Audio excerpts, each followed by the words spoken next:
할렐루야, 감사합니다. 많은 은혜가 되신 줄 믿습니다. 하나님께서 여러분과 가정 가운데 평강의 은혜로 강건한 축복으로 함께 하시길 축원합니다. 요즘 날씨가 봄날 같아요. 겨울로 가다가 역주행해서 따뜻한 봄날의 분위기가 느껴집니다. 그래도 겨울은 계속 깊어져 가고 있습니다. 봄, 여름, 가을, 겨울 중에 저는 개인적으로 겨울이 좀 힘들어요. 제가 추위를 많이 타서 겨울이 힘들고, 또 목사는 늘 새벽 4시에서 5시 사이에 교회를 와야 됩니다. 그러면 하루 중에 가장 추운 시간이 해 뜨기 직전, 요 새벽 시간이 가장 추운 시간이에요. 그래서 한겨울에 4시 일어나서 준비하고 교회 올 때 문을, 바깥에 현관문을 열고 나오면 찬바람이 샥 부는 게 아주 상큼하면서도 아주 그 추위가 아주 깊이 느껴지면서, 하여튼 목회자에게는 겨울이 힘든 것 같습니다. 새벽에 교회 올 때 힘든 것 같아요. 저뿐만이 아니라 모든 분들이 겨울이 그렇게 달가운 계절은 아닐 거예요. 겨울보다 봄이 좋고, 겨울보다 여름이 좋고, 겨울보다 가을이 좋고.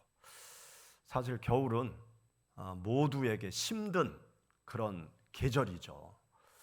옛날에 연탄불을 떼며 살 때는 겨울이 되면 날마다 뉴스 시간에 연탄가스 사고로 어디서 누가 죽었다 그런 보도가 늘 나왔어요. 제가 성장할 때 보면. 그리고 어떤 때는 연탄가스 마셔서 아침에 해롱 하면서 김치국물 먹고 학교 갈 때도 있고, 겨울이 참 다들 가난할수록, 어려운 때일수록 더 힘들었어요. 그나마 아파트 따뜻한 데서 생활을 하니까 그나마 좋아졌지만, 여전히 겨울은 모두에게 힘들고 어려운 계절입니다. 겨울이 힘들고 어렵지만 이 겨울이 왜 있나? 봄, 여름, 가을만 있으면 좋은데 겨울은 왜 있나? 모두들 어려운데 겨울이 없으면 더 좋지 않은가? 하나님이 왜 겨울을 만들어 놓으셨을까? 그런 생각을 갖게 됩니다. 그런데 사실 겨울이 꼭 필요해요. 하나님께서 겨울을 만들어 놓으신 이유가 있는 것입니다. 오늘 우리가 함께 읽은 성경 말씀에 보면 노아의 가족이 그 홍수 사건 이후에 노아의 방주에서 나오게 되죠. 그리고 그들이 제단을 쌓고 하나님께 예배를 드린 직후 하나님께서 아담과 하와에게 하시는 말씀 중에 앞으로 펼쳐질 세상의 이치에, 자연의 이치에 대해서 말씀을 주셨어요. 우리가 함께 읽은 본문 말씀 창세기 8장 20절부터 22절 우리 다시 한번 읽어보시죠. 노아가 여호와께 제단을 쌓고 모든 정결한 짐승과 모든 정결한 새 중에서 제물을 취하여 번제로 제단에 드렸더니 여호와께서 그 향기를 받으시고 그 중심에 이르시되 내가 다시는 사람으로 말미암아 땅을 저주하지 아니하리니 이는 사람의 마음이 계획하는 바가 어려서부터 약함이라. 내가 전에 행한 것 같이 모든 생물을 다시 멸하지 아니하리니 땅이 있을 동안에는 심음과 거둠과 추위와 더위와 여름과 겨울과 낮과 밤이 쉬지 아니하리라. 여기 말씀에 보면 세상에 앞으로 추위와 더위가 있을 거다. 앞으로 여름과 겨울이 있을 거다. 심음과 거둠이 있고 낮과 밤이 쉬지 아니하는 일들이 벌어지게 될 것이다. 그렇게 하나님께서 말씀하셨어요. 하나님께서 말씀하신 대로 세상 모든 나라에 그 이후부터 겨울이 또 여름이 자연 속에 생겨나게 되었던 것입니다. 겨울이 찾아오면 대부분의 사람들이 힘들어하죠. 겨울이 되면 위험 요소가 많아집니다. 제가 목회를 하면서 보면 나이 드신 분들이 어느 계절에 많이 돌아가시느냐? 겨울이 될 때, 또 겨울에, 또 겨울이 끝나고 다시 날씨가 따뜻해질 때, 이 겨울을 중심으로 겨울에 또 겨울 시작 끝 지점에서 어르신들이 많이 돌아가세요. 그러니까 겨울이 위험한 거죠. 생명에, 우리 사람들의 생명에 여러 가지 위험 요소가 많습니다. 여러 가지 생활하는데 힘들고 어렵죠. 또 길도 미끄러워서 사고도 많이 나고, 차 몰고 다니다 보면 겨울에 사고가 많이 나잖아요. 이렇게 겨울이 참 어렵고 힘들고 위험 요소가 많이 있는데, 이렇게 위험 요소가 많은 겨울을 세상 이치 속에 하나님께서 집어넣으신 이유가 뭘까? 우리가 생각해 봐야 됩니다. 겨울이 힘들고 어려운 시기이지만 사실 세상 만물 속에 꼭 필요한 것입니다. 제가 화초를 열심히 키우다 보니까 겨울을 보내야 꽃이 피는 화초들이 있어요. 우리 수정 아파트에 연산홍이 많이 있거든요. 봄날에 연산홍 꽃이 쫙 피면 수정 아파트가 가장 예쁜 모습으로 변해집니다. 그런데 이 연산홍이라는 화초를 여러분들이 화분에 담아서 집에 거실에 딱 모셔두면 아주 잎이 무성하게, 겨울에도 잎이 무성하게 커요. 그런데 봄날에 꽃 하나 피지 않습니다. 이 연산홍은 추위를 맞아야 그 속에서 꽃눈이 막 생겨가지고 봄날에 아주 예쁜 꽃을 피게 돼요. 또 봄날이 되면 땅을 쑥 뚫고 올라오는 튤립, 이 튤립도요, 그 구근이 꼭 마늘처럼 생겼는데 이것을 화분에 담아서 거실에 잘 갖다 놓으면 겨울에도 잎이 쑥 나와요. 그런데 봄이 되면 꽃이 안 펴요. 이것을 추운 겨울 그냥 땅속에 푹 파묻어 두든지 아니면 화분에 담아서 추운 바깥에 내놓으면 봄날에 꽃이 핍니다. 튤립이 겨울에 뭘 하냐? 그 안에서 꽃눈을 막 만들어내는 거예요. 추위를 견뎌내면서 꽃눈을 만들어내가지고 봄날에 예쁜 꽃을 피우고 또 번식을 하는 거죠. 제가 칸나를 열심히 심어보려고 칸나를 사려고 하니까 이 구근이 되게 비싼 거예요. 그래가지고 칸나 씨앗을 여기저기 다니면서 칸나 씨앗을 많이 모았어요. 그리고 이걸 봄날 일찍 땅에다 심어놨어요. 근데 싹이 안 나요. 한 달 지나고 2달 지나고 싹이 안 나요. 그래가지고 얼핏 얘도 추워야 싹이 나나? 그래가지고 그릇에 물을 담아서 그 물에 칸나 씨앗을 담아가지고 냉장고 깊숙이 들여놓고 한 달 이상 그냥 방치해뒀어요. 그런데 한 달이 지나니까 놀라운 일이 생겼어요. 한 달이 지나니까 그 냉장고 속에서 싹이 하나, 둘, 여기저기 나오기 시작하는 거예요. 그것을 땅에 갖다 심으니까 잘 자라더라고요. 그래서 이 칸나 씨도 추위를 경험해야 꽃이 피는구나, 생명이 다시 움트는구나, 겨울이 나쁜 것만이 아니구나, 이 생명이 살아나고 또 번식하는데 이 겨울이라는 것이 중요한 역할을 하는구나, 그걸 제가 화초를 키우면서 느끼게 되었습니다. 또 설교 준비를 하면서 제가 챗 GPT, 인공지능에게 물어봤어요. 챗 GPT라는 인공지능이 있어요.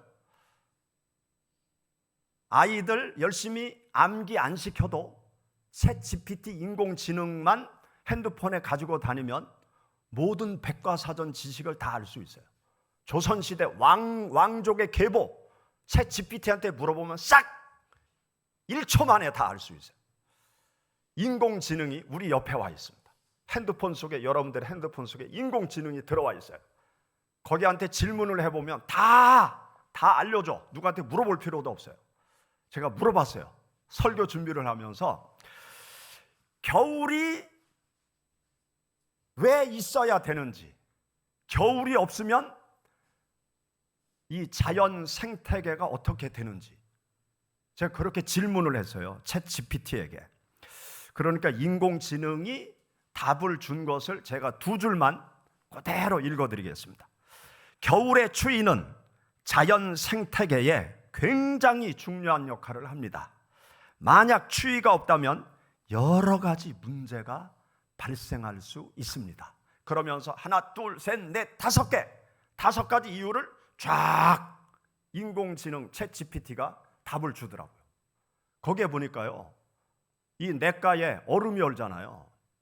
그 얼음, 겨울이 되면 얼음이 어는데, 얼음이 쫙 어는 이유가 얼음 아래 수온을 유지하기 위해서 얼음이 언다는 거예요.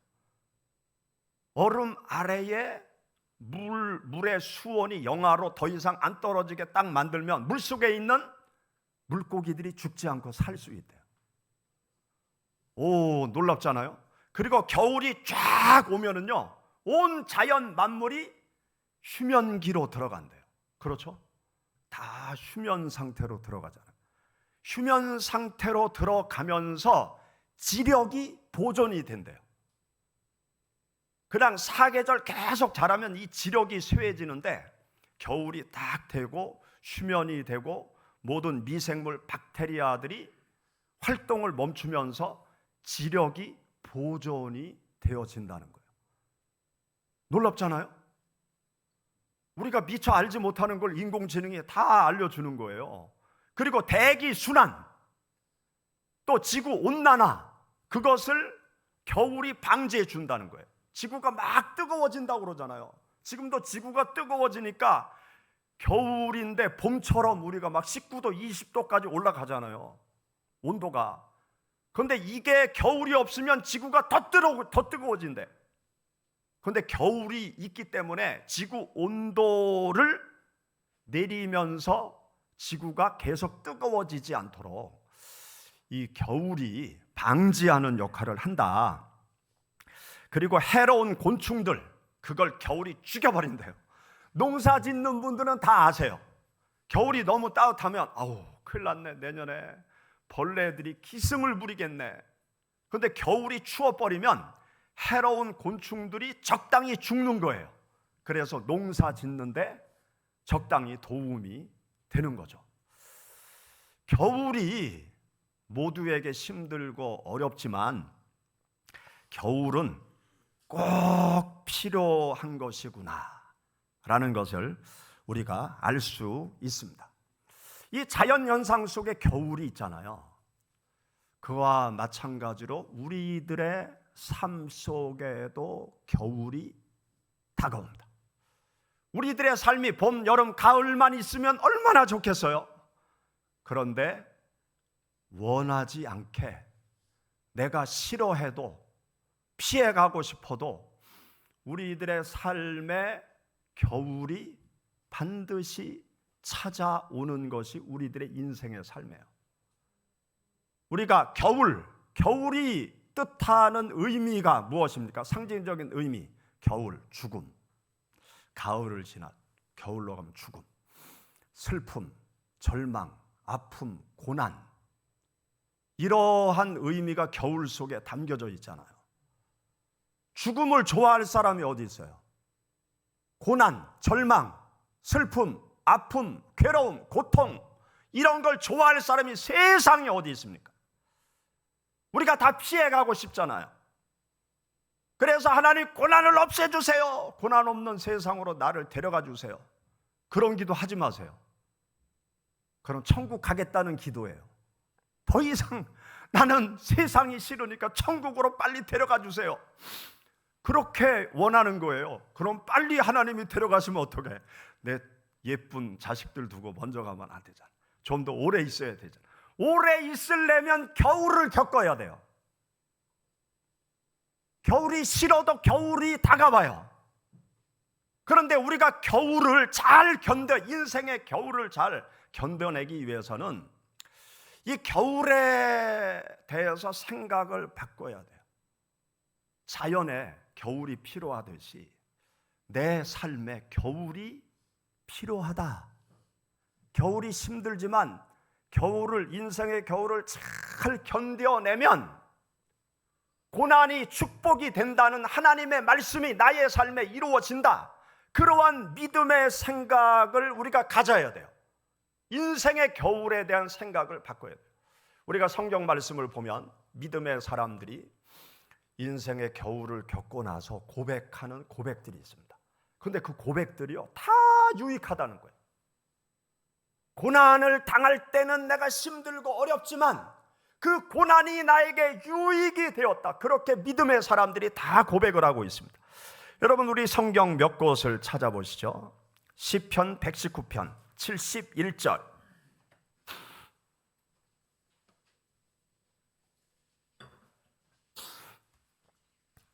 시편 119편 71절 다 같이 봉독하겠습니다. 고난당한 것이 내게 유익이라. 이로 말미암아 내가 주의 율례들을 배우게 되었나이다. 다윗의 고백이에요. 고난당한 것이 내게 유익이라.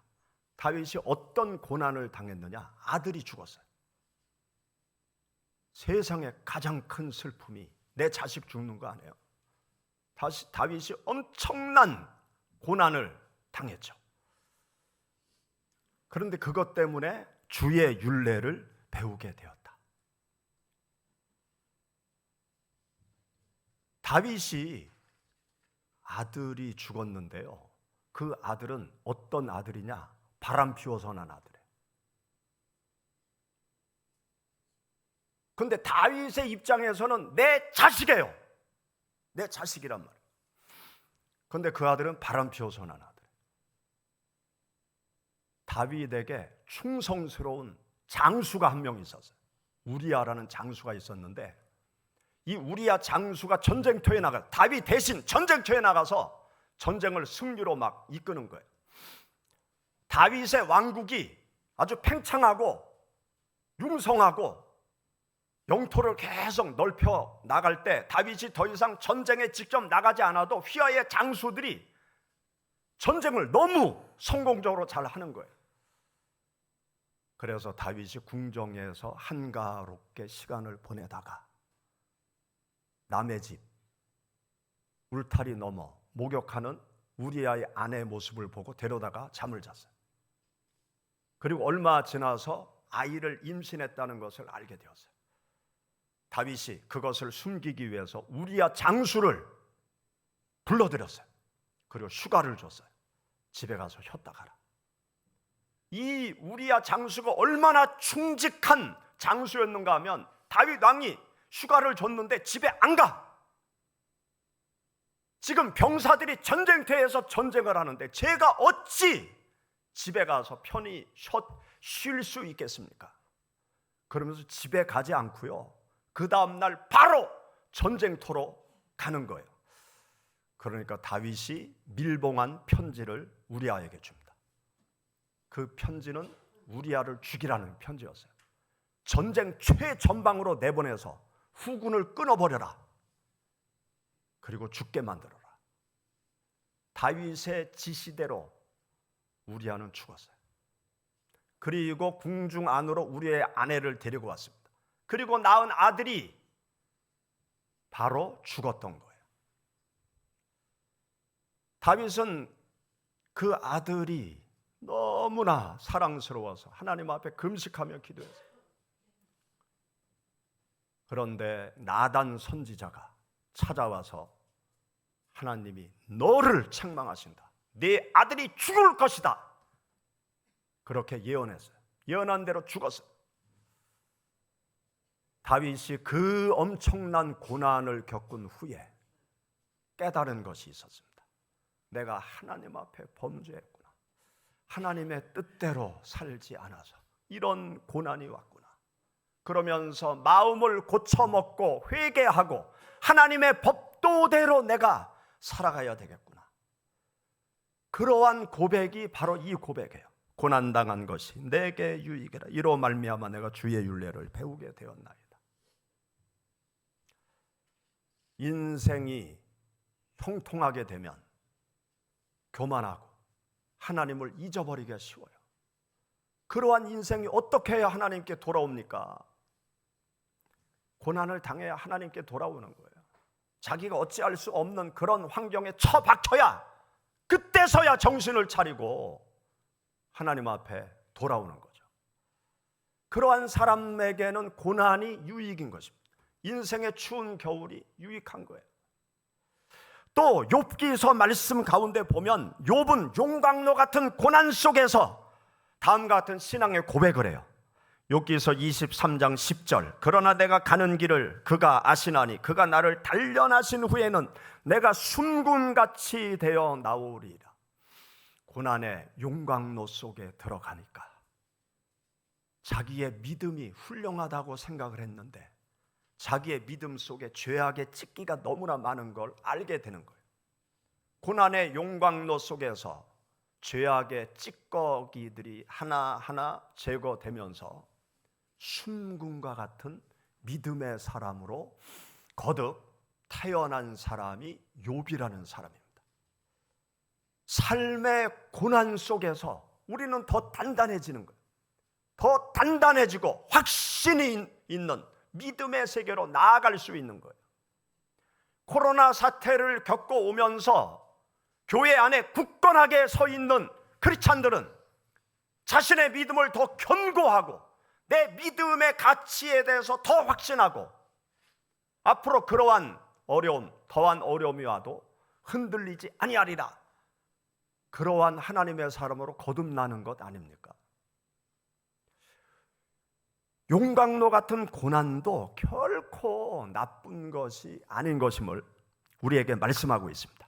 또 바울 사도 육체의 질병을 끌어안고 치유되지 않는 그 질병 속에서 괴로워하면서 하나님 앞에 기도했어요. 그리고 그 육체의 질병을 끌어안고 하나님 앞에 감사의 기도를 드리게 되었습니다. 여러분 고린도 후서 말씀 한번 찾아보시죠. 고린도 후서 12장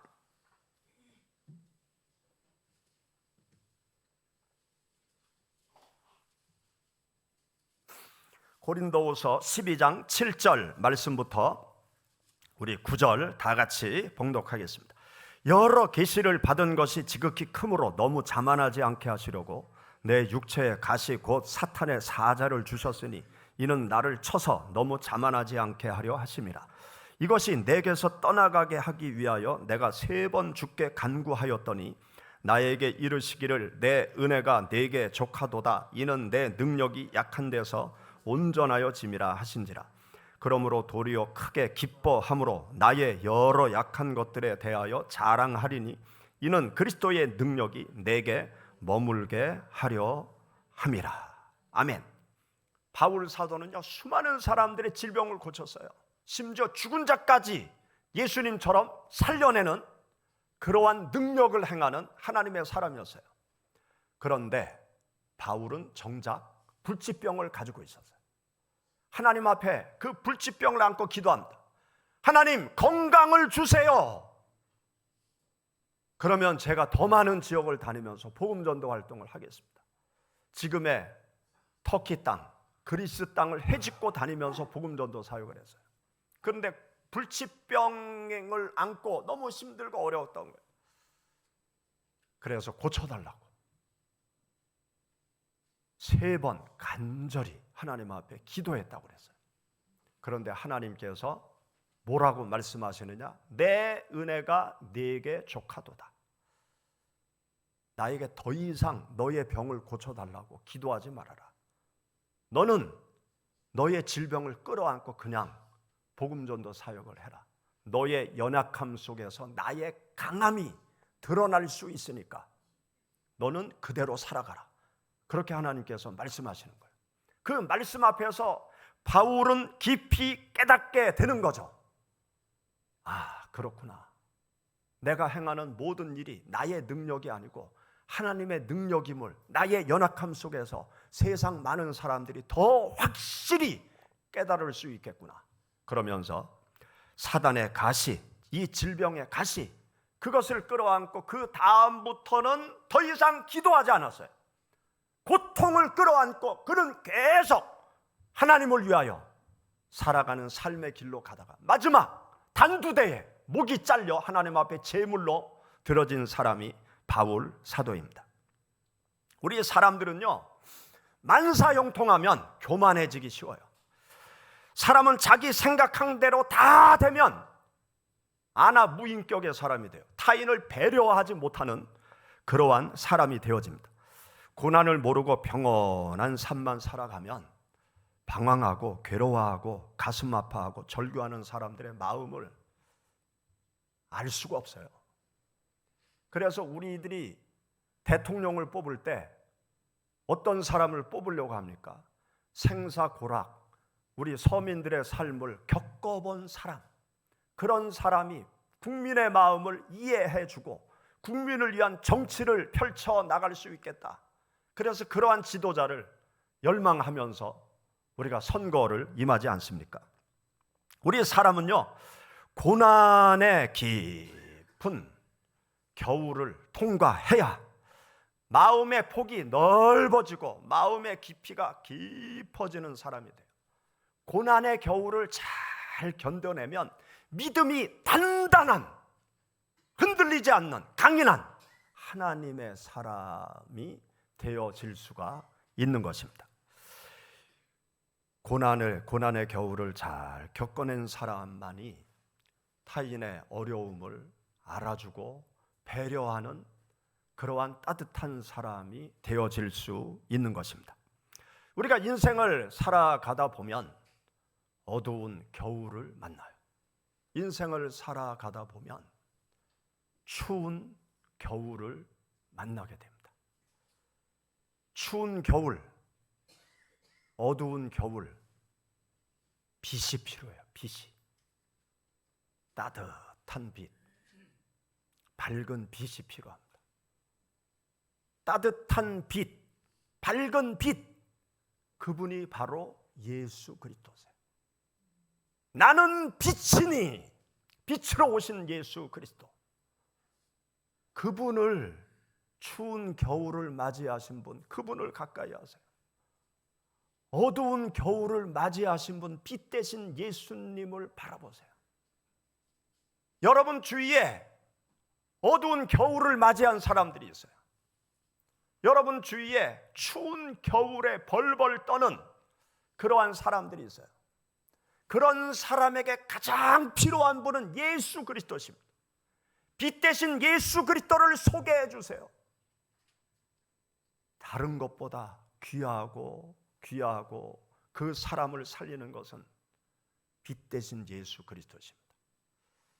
여러분들이 추운 겨울을 보내시면서 이 겨울이 힘들고 어렵지만, 내 삶의 겨울이 힘들고 어렵지만 이 겨울 속에서 주님을 바라보면 주님께로부터 힘을 얻고 주님께로부터 따뜻함을 얻고 이 겨울을 잘 이겨나가면 따뜻한 봄날이 온다는 믿음을 가지시기를 축원합니다. 같이 기도하겠습니다.